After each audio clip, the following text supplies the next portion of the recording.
धुले शहर के सूरत बाईपास महामार्ग पर एक पैदल व्यक्ति से लिफ्ट देने के बहाने लूटपाट करने वाली गैंग का पर्दाफाश धुले स्थानीय गुने शाखा ने कर लिया है। इस मामले में 2 युवकों को गिरफ्तार किया गया है और उनके पास से 22,870 रुपए का माल बरामद किया गया। कुछ दिन पहले फिरियादी आनंदा मोरे नामक व्यक्ति सूरत बाईपास पर पैदल जा रहे थे, तभी 4 लोग 2 मोटरसाइकिलों पर आए और उन्हें लिफ्ट देने का बहाना कर बाइक पर बिठा के चले गए। होटल चंद्रदीप के पास पहुंचते ही आरोपियों ने शस्त्र का डर दिखाकर 3,000 रुपए नकद और एक मोबाइल फोन छीन लिया। इसके बाद फोन पे ऐप से 7,200 रुपए भी निकाल लिए। पुलिस ने त्वरित कार्रवाई करते हुए चैतन्य जगदीश पाटिल और विशाल उर्फ कल्लू मधुकर भामरे को शांतुशाह नगर चित्तौड़ गाँव के पास से पकड़ा। पूछताछ में दोनों ने अपराध कबूल किया। फिलहाल उनके अन्य साथियों की तलाश की जा रही है।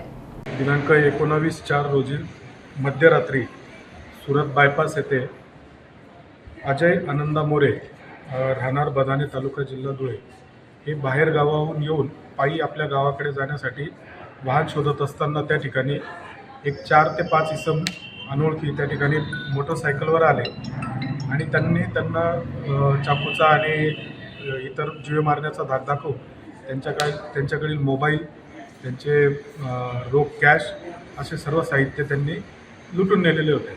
त्याप्रमाणे धुळे शहर पोलीस स्टेशन येथे गुन्हा दाखल होता। समांतर तपास करीत असताना स्थानिक गुन्हे शाखेच्या पथकास 2 इसमांबद्दल गोपनीय माहिती मिळाली। त्याच्यामध्ये एक चैतन्य जगदीश पाटील चित्तौड रोड व विशाल उर्फ कल्लू भामरे आश्रमशाळेच्या मागे चित्तौड रोड हे 2 लोकांचे प्रथम नाव निष्पन्न झाले। त्यांना गोपनीय माहितीच्या आधारावर ताब्यात घेऊन विश्वासात घेऊन विचारपूस केली असता त्यांनी सदर गुन्ह्याची कबुली दिली, पण त्यांच्याकडे असलेला चोरीचा मुद्देमाल हा त्यांनी काढून दिला। त्याचप्रमाणे त्यांनी त्यांच्या इतर 2 साथीदारांची सुद्धा माहिती दिलेली आहे। ते सध्या फरार आहेत।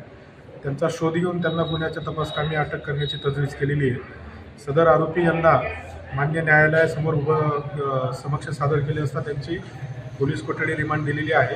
अधिक तपास करून सदर आरोपींनी अजून या प्रकारचे कुठे गुन्हे केलेले आहेत का याचा तपास सुरू आहे।